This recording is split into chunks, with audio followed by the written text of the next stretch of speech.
उर्मी की शादी को अभी 8 ही दिन हुए थे। उर्मी को लग रहा था कि उसका ससुराल बहुत ही अच्छा है। पति भी अच्छे से ही पेश आता था, सास भी अच्छे से ही बर्ताव करती थी और एक छोटा सा देवर था जो भी अच्छे से ही पेश आता था।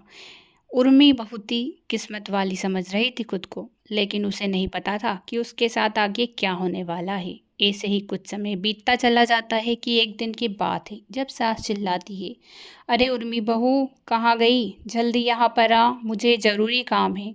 उर्मी तुरंत ही अपने कमरे से आती और कहती है, हाँ माँ जी, क्या हुआ? क्या काम है बता दीजिए, मैं वो कर दूंगी। अरे उर्मी बहू, मेरे लिए चाय बना ला, तुझे पता है ना इस वक्त मुझे चाय चाहिए होती है। और हाँ, जल्दी बना कर लाना, मुझे लेट लतीफ़ लोग बिल्कुल भी पसंद नहीं है। हाँ माँ जी, वो क्या है ना, आज मुझे तैयार होने में थोड़ा टाइम लग गया, इसीलिए साड़ी में पिन लगाई ना तो टाइम लग गया। अभी मैं आपके लिए चाय बना कर लेकर आती हूँ। उर्मी किचन में जाती ही है कि उसे बर्तन दिख जाते हैं। अरे, इतने सारे बर्तन हो गए हैं, कल रात के भी बर्तन मैंने साफ़ नहीं किए थे। मुझे साफ़ कर लेना चाहिए, वरना माँ जी देखेगी तो उन्हें क्या लगेगा। एक काम करती हूँ, पहले बर्तन साफ़ कर लेती हूँ, उसके बाद ही माँ जी के लिए चाय बना दूँगी। चाय बनाने में कुछ ज़्यादा टाइम भी नहीं लगेगा। अब क्या था, उर्मी बर्तन साफ़ करने में लग जाती है, इधर सास इंतज़ार कर रही थी। अरे, कितना टाइम हो गया है, ये बहू अभी तक मेरे लिए चाय लेकर नहीं आई। उर्मी खड़ी ही चाय बनाने ही वाली थी कि इतने में उसे कुछ आवाज़ आती है। उर्मी दौड़कर सास की तरफ जाती है। माँ जी, कुछ हुआ क्या आपको? कोई अजीब सी आवाज़ आई मुझे, क्या हो गया है? अरे बहू, तुझे पता है ना, मुझे लेट लतीफ़ लोग बिल्कुल पसंद नहीं। आधे घंटे से इंतज़ार कर रही हूँ कि बहू अब चाय लाए, अब चाय लाए, लेकिन बहू को तो कुछ फ़िक्र ही नहीं है सास की यहाँ पर। तुझसे कह दिया ना कि मुझे एक बार अगर किसी काम की कह दूँ तो तुरंत वहाँ काम चाहिए होता है। इतनी देर लगाने की क्या ज़रूरत थी? वो माँ जी क्या है ना, कुछ बर्तन पड़े थे तो इसी वजह से। बर्तन क्यों पड़े थे इतने? वैसे रात को बर्तन साफ़ नहीं किए थे तूने? तुझे पता है ना हमारे घर में रात को बर्तन साफ़ करके सोते हैं। वो तेरी हिम्मत कैसे हुई ऐसे बर्तन रखने की? काम करके सोया कर। माँ जी वो क्या है ना, कल मेरी तबीयत ठीक नहीं थी इसी वजह से। अरे, अभी तो नई नई आई है, तेरी तबीयत को क्या हो गया? 1 महीना भी नहीं हुआ और बहाने शुरू हो गए तेरे। यहाँ बात सुनकर उर्मी को बिल्कुल भी अच्छा नहीं लगता। उस वक्त वह अपनी सास से कुछ नहीं कहती और वहाँ से चली जाती है। कुछ समय बाद उसका बेटा आता है। बेटा, देखना तेरी बहू, कब की मैं चाय की कह रही हूँ, लेकिन चाय लाकर नहीं दी, और तुझे तो पता ही है मुझे लेट लतीफ़ लोग बिल्कुल भी पसंद नहीं है। इसकी ना आदत ख़राब होती जा रही है, क्योंकि शुरुआती दिनों में हमने इसे कुछ नहीं कहा ना तो ये बिगड़ती ही जा रही है। अब तू ही इसे काबू में कर सकता है, मुझसे तो नहीं हो रही। इसकी आदत ना सुधार दे तू अब इसे, वरना मुझसे ये सहन नहीं होगी। अरे माँ, इसकी हिम्मत कैसे हुई आपके साथ ऐसा करने की? कुछ कहा क्या आपसे? आप अभी बताओ, मैं अभी उसे जाकर बताता हूँ। नहीं नहीं बेटा, उसने किया तो कुछ नहीं, लेकिन चाय के लिए बोला था, उसमें भी उसने 2 घंटे लगाए। तुझे पता है ना मुझे लेट लतीफ़ लोग बिल्कुल भी पसंद नहीं है। ये बात तुझे कब से पता है? हाँ माँ, ये मुझे पता है, अभी उसे जाकर सुधारता हूँ। कुंती देवी अपने दोनों बेटों को अपने ही काबू में रखती थी। कुंती देवी अपने दोनों बेटों से खेती करवाती थी और गांव पर ही रहती थी। कुंती देवी अपने बहू को भी अपने काबू में रखना चाहती थी, इसी वजह से अपने बेटे के कान भरा करती थी। जैसे ही राघव अपने कमरे में जाता है तो उसी वक्त उर्मी उससे कहती है, देखिए ना जी, आज मैं थोड़ी लेट हो गई क्योंकि बर्तन साफ़ करने में लग गई, इसीलिए माँ जी ने ना मुझसे अच्छे से बर्ताव नहीं किया, वो मुझ पर चिल्लाई। मुझे विश्वास ही नहीं हो रहा माँ जी ऐसी निकलेगी। पता है उन्होंने क्या क्या कहा? मुझे अच्छा नहीं लगा, वो मेरे बारे में गलत सलत बोल रही थी। अरे, तुम्हारी हिम्मत कैसे हुई मेरी माँ के सामने जुबान लड़ाकने की? उनके सामने हम नहीं बोलते तो तुम्हारी हिम्मत कैसे हुई? तुम कैसे बोल उठी? तुम्हें पता है ना, मुझे माँ के खिलाफ एक शब्द भी सुनना पसंद नहीं है, और ना ही वो लोग पसंद है जो मेरी माँ के खिलाफ मेरे कान भरते हैं। और हाँ, ये बात याद रख लेना कि मेरी माँ के खिलाफ तुम मेरे कान भर भी नहीं सकती और ना ही कभी भरने की कोशिश करना। मैं आपकी माँ के खिलाफ आपके कान नहीं भर रही हूँ, मैं तो सिर्फ आपको बता रही हूँ कि वो इस तरह से पेश आई, पहले मैंने उन्हें इस रूप में कभी नहीं देखा। माँ को लेट लतीफ़ लोग बिल्कुल पसंद नहीं हैं, और हाँ, अगर माँ किसी काम की कह देना तो तुरंत कर दिया करो। इसलिए माँ के सामने बोलना भी मत और उनके काम को लेट मत करना, जल्दी कर दिया करो, वो तुमसे कुछ नहीं कहेगी। और हाँ, अगर तुमने आगे से उनके सामने ज़ुबान लड़ाई और मेरे कान भरने की कोशिश की तो मैं तुम्हें इस घर से निकाल दूंगा। अब बेचारी उर्मी मन ही मन सोचती है, हे भगवान, ये मुझे घर से निकाल देंगे तो मैं कहाँ जाऊंगी। अगर मेरी सौतेली माँ को ये सब पता लग गया तो वो तो मुझे मारेगी। दरअसल उर्मी की सौतेली माँ थी, बचपन से ही उसकी माँ गुजर गई थी। तब से ही उर्मी के पिता ने दूसरी शादी कर ली थी और वहाँ अपनी सौतेली माँ के साथ रहा करती थी। सौतेली माँ का व्यवहार उर्मी के प्रति बिल्कुल भी अच्छा नहीं था। वहाँ हमेशा उर्मी से बुरा व्यवहार ही करती थी। अरे करमचली, बचपन से ही माँ को खा गई और अब काम करने में भी तुझे जोर आता है। तुझे शर्म आ रही है या नहीं? जा जल्दी काम कर। तुझे पता है ना, मुझे ऐसे लोग बिल्कुल पसंद नहीं है जो बैठे बैठे खाए। जा, खाना खाती है तो इसका मतलब ये थोड़ी है कि तेरा पेट हम पाले। जा खेतों पर जा और काम कर। बेचारी उर्मी की माँ नहीं थी, इसलिए उसकी सौतेली माँ भी उसे काफ़ी ज़्यादा सताया करती थी। उर्मी जैसे ही बड़ी हो जाती है तो उसकी शादी हो जाती है। उर्मी को लगता है कि उसे काफ़ी अच्छा ससुराल मिला है, लेकिन उर्मी को यहाँ सब गलत लगता था, क्योंकि ससुराल में तो जो लोगों का बर्ताव है वहाँ कुछ अलग ही था। उर्मी मन ही मन सोचती है, मैं पहले इन लोगों के बारे में कितना अच्छा सोचती थी, लेकिन यहाँ तो सब ऐसे ही निकले। और मेरी सौतेली माँ को अगर पता लग गया ना तो वो तो मुझे मारेगी। मुझे इनसे मना करना है। अरे आप ऐसा मत कीजिए, मुझे घर से मत निकालिए। आज के बाद मैं ऐसा कभी नहीं करूँगी। और आपकी माँ ही तो मेरी माँ है, मैं अगर वो कुछ भी कहेगी वो भी करने को तैयार हूँ। प्लीज़ प्लीज़ आप मुझे घर से मत निकालिए ना। हाँ हाँ, वो मुझे पता है, मैं तुम्हें घर से नहीं निकाल रहा हूँ, लेकिन हाँ ये बात याद रखना कि मेरी माँ के सामने ना कुछ भी कहने की ज़रूरत नहीं है। यहाँ कहकर राघव वहाँ से चला जाता है। ऐसे ही कुछ समय बीतता चला जाता है। कुंती देवी अपनी बहू को वश में करने के लिए उसे दिन भर काम बताती रहती थी और उसकी बहू उर्मी भी जो सास कहती थी वहाँ किया करती थी, क्योंकि उर्मी को डर था कि कहीं उसे इस घर से बाहर ना निकाल दिया जाए। इधर उसका देवर भी उसे काफ़ी ज़्यादा परेशान करता था। अरे भाभी, आज आपसे मैंने कहा था ना कि आप मेरे लिए मेथी के पराठे बना दो, लेकिन आपने मेरे लिए अभी तक मेथी के पराठे नहीं बनाए। भाभी, एक तो आप सुनती नहीं हो, आपकी ये आदत मुझे बिल्कुल भी अच्छी नहीं लगती। अरे भैया, वो क्या है ना, मुझे टाइम ही नहीं मिल पाता, काम ही इतना रहता है ना, मैं बिज़ी रहती हूँ दिन भर, तो इसीलिए। लेकिन हाँ, आज शाम को मैं आपके लिए आलू के पराठे और मेथी के पराठे दोनों ही बना दूँगी। अरे भाभी, मुझे अभी इसी वक्त चाहिए, मैंने कह दिया सो कह दिया। आपको पता नहीं है, मेरी भी आदत माँ जैसी ही है। जो काम मुझे करवाना होता है वो उसी वक्त करवाना होता है। इतने में उसकी सास चिल्लाने लगती है, अरे बहू, मेरे बेटे ने कह दिया कि उसे मेथी के पराठे चाहिए तो बना देना। क्या कर रही है तू? कोई हल थोड़ी ही जोत रही है। बेचारा मेरा बेटा खेती करता है, वहाँ से मेहनत करता है, और घर आकर कुछ मांग भी ले तो तू देने को ही तैयार नहीं है। चल जा, मेरे बेटे के लिए मेथी के पराठे बना। तुरंत ही उर्मी किचन में जाती है और मेथी के पराठे बनाने लगती है। उर्मी की हालत ससुराल में बिल्कुल नौकर की तरह हो गई थी। हर कोई आता था और हर कोई उससे हर किसी चीज़ की मांग करता था और उस इंसान को तुरंत ही वहाँ चीज़ चाहिए होती थी। पति भी उसका ऐसा ही था, देवर भी ऐसा ही था और सास भी ऐसी ही थी। बेचारी उर्मी को कोई समझता ही नहीं था। एक दिन की बात है जब राघव को किसी काम के लिए बाहर जाना पड़ता है। माँ, खेती के कुछ सिलसिले में मुझे 15 दिनों के लिए बाहर जाना पड़ेगा। घर आप संभाल लेना, मुझे पता है कि आप सारा घर संभाल ही लोगी। हाँ बेटा, तो चिंता क्यों करता है? वैसे भी तुझे अपना कारोबार खड़ा करना है, खेती से कुछ होता भी नहीं है, इसीलिए तू बाहर कारोबार करने के लिए चला जा। और हाँ, भले ही तू 1 महीने के लिए चला जा, तू चिंता मत करना, घर तो मैं सारा संभाल ही लूँगी। यहाँ बात सुनकर उर्मी को मन ही मन डर लगता है। हे भगवान, अब तो राघव जी भी चले जाएंगे, मुझे माँ जी और देवर जी दोनों ही परेशान कर देंगे। इसी वक्त मुझे राघव जी से बात करनी होगी। उर्मी अपने कमरे में जाती है। जैसे ही राघव आता है तो वहाँ उससे कहती है, राघव जी, आप देवर जी से कह दीजिए ना, वहाँ काम के सिलसिले में बाहर चले जाएंगे। माँ जी मुझे परेशान कर देगी यहाँ पर, आपको तो पता ही है उनका स्वभाव कैसा है। तुम्हारी हिम्मत कैसे हुई? जब देखो मेरी माँ के खिलाफ ही बोलती रहती हो।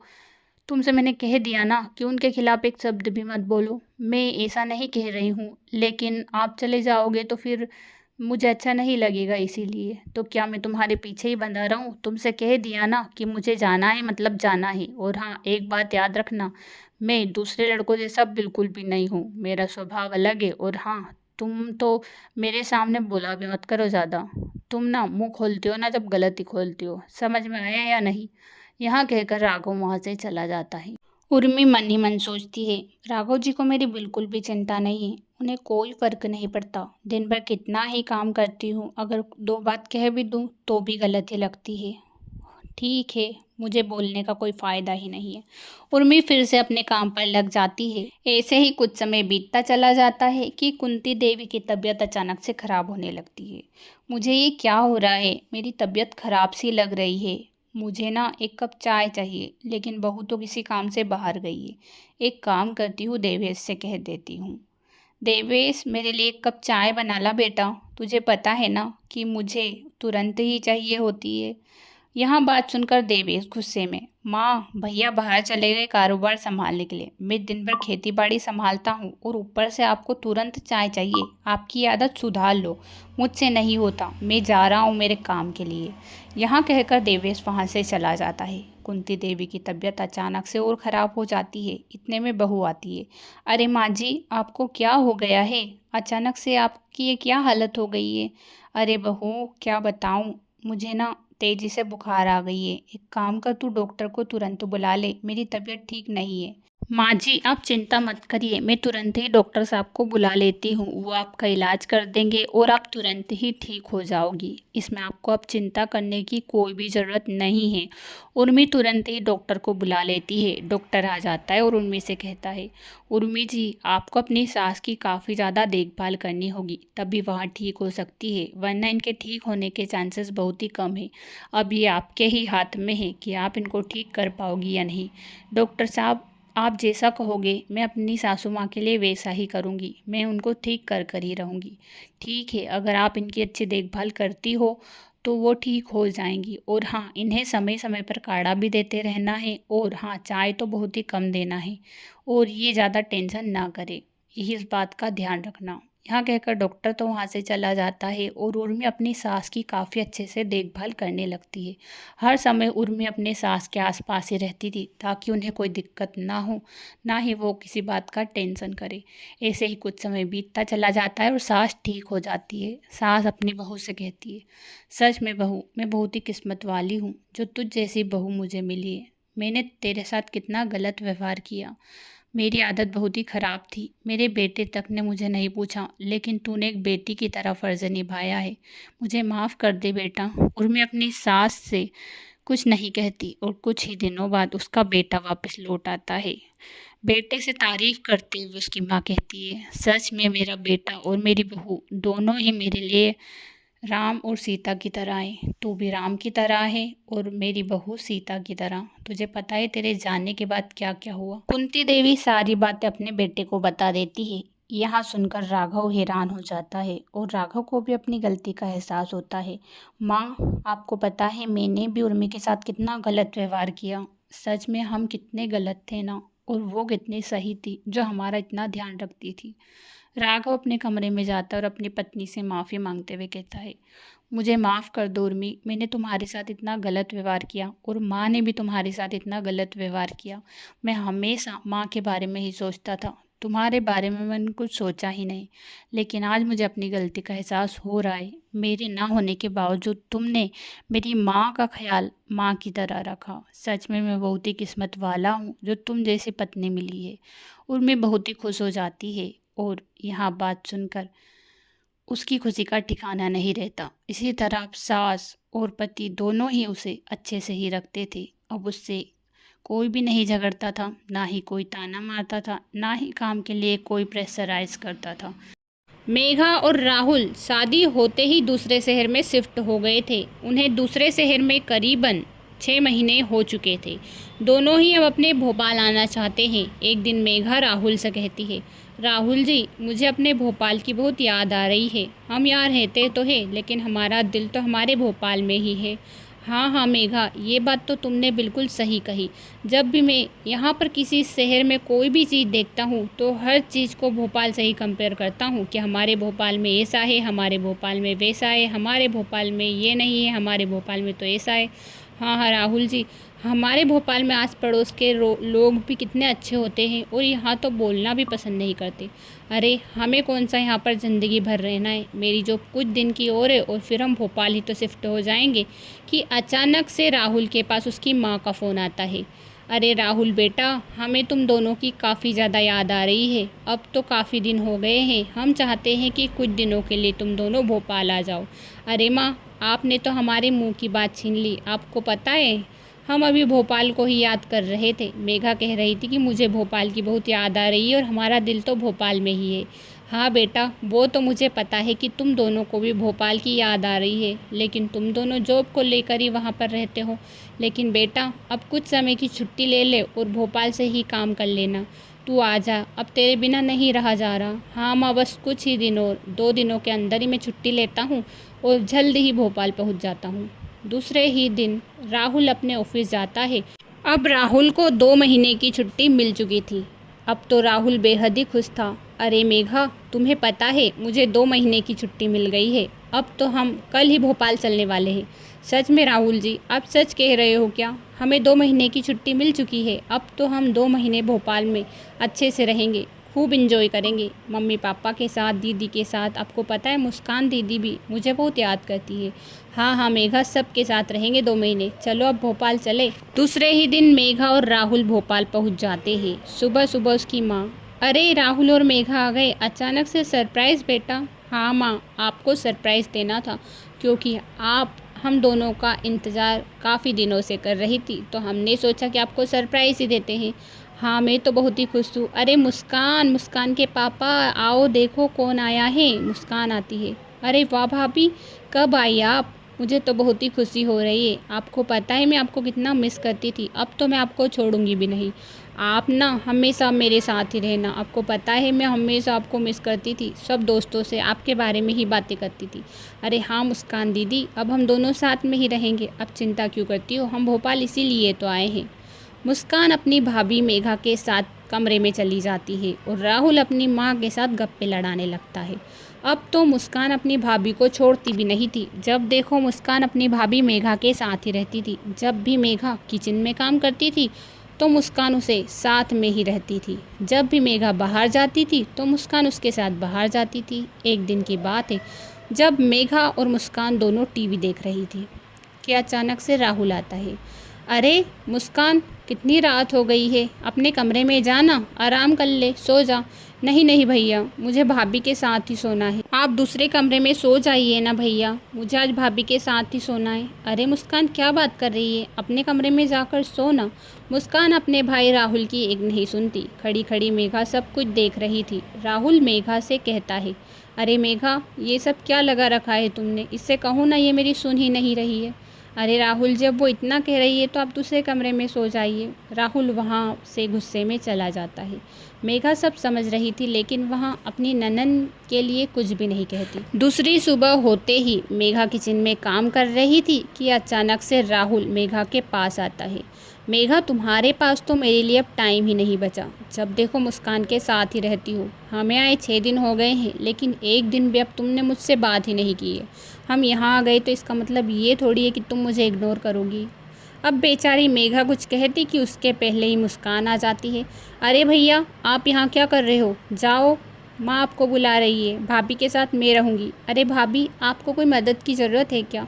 मुस्कान आती है कि फिर से राहुल गुस्सा हो जाता है और गुस्से से लाल राहुल फिर से हॉल में चला जाता है।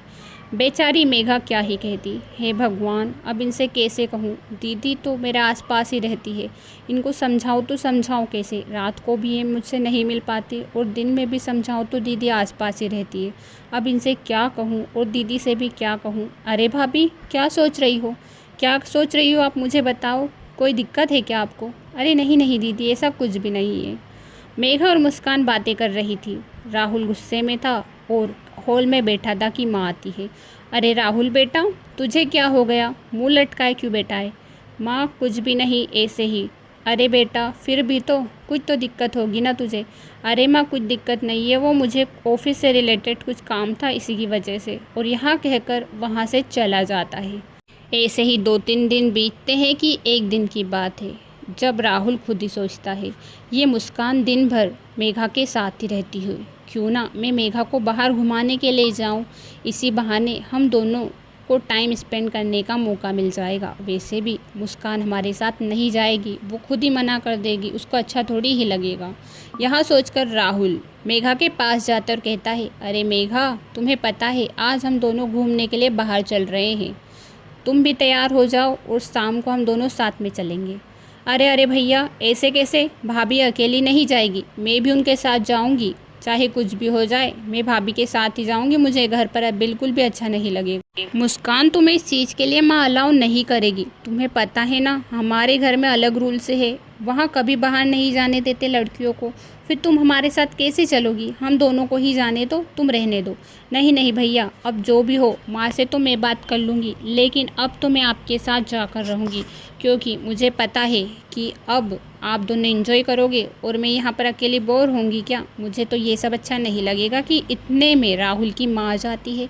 अरे अरे, क्या हुआ? तुम तीनों क्या गुपचुप गुपचुप बातें कर रहे हो? मुझे भी तो बताओ।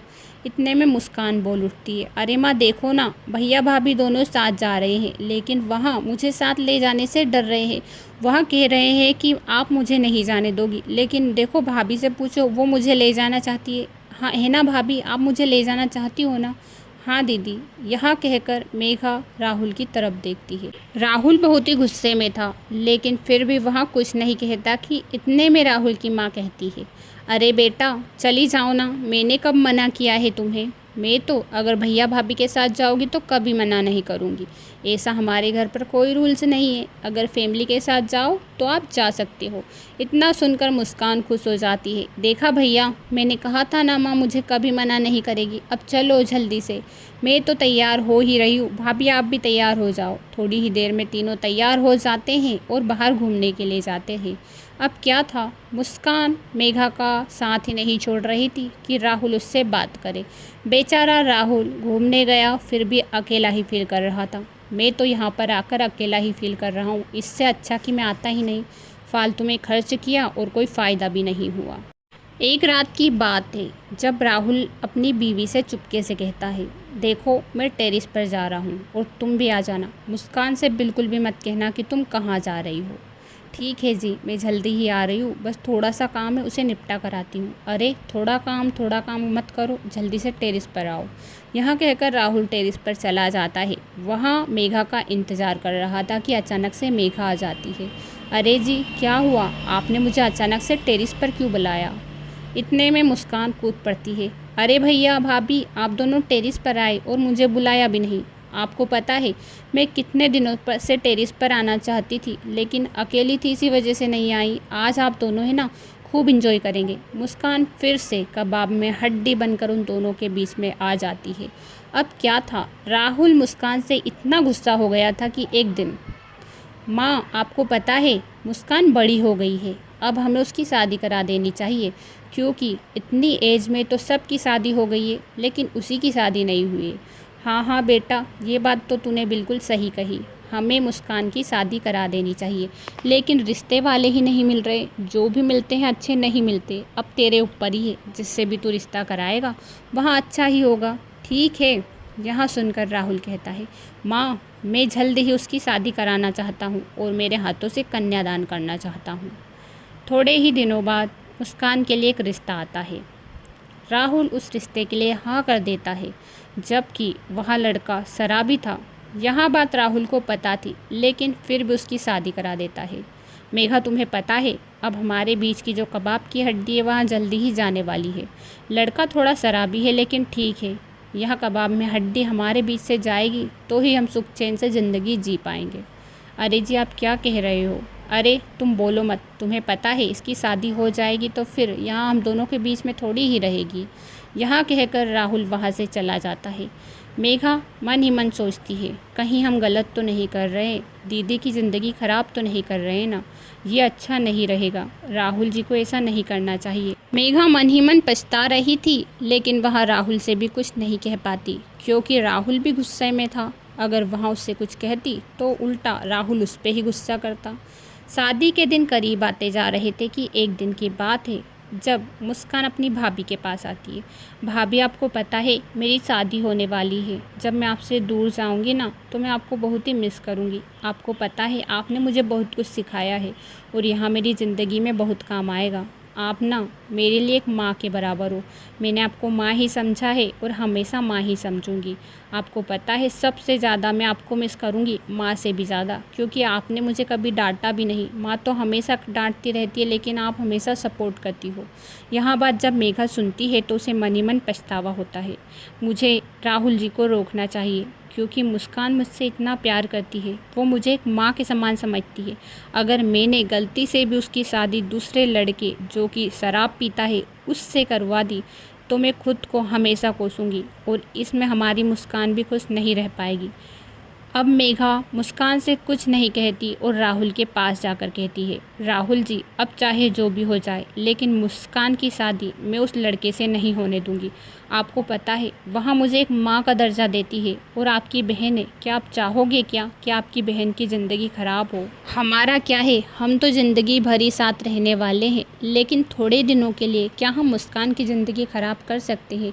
आप खुद ही सोचो, कल से वहाँ लड़का मुस्कान को मारेगा, पीटेगा या उसे घर से निकाल देगा तो क्या आपको यहाँ सब सही लगेगा? क्या आप यहाँ सही समझोगे? खुद को नहीं कोसोगे? मुझे पता है आगे आप खुद को ही कोसोगे कि काश मैं ऐसा नहीं करता। इससे अच्छा कि आज ही आप इस रिश्ते के लिए मना कर दो। मैं नहीं चाहती कि मुस्कान की शादी उस लड़के से हो। इस बात से राहुल भी सहमत था। उसे भी अपनी गलती का पछतावा होता है। वहाँ भी मेघा से माफ़ी मांगता है और फिर उस रिश्ते के लिए मना कर देता है। अब वहाँ मुस्कान से कभी अपनी भाभी से दूर होने के लिए नहीं कहता और कुछ ही दिनों बाद वहाँ फिर से दूसरे शहर चले जाते हैं।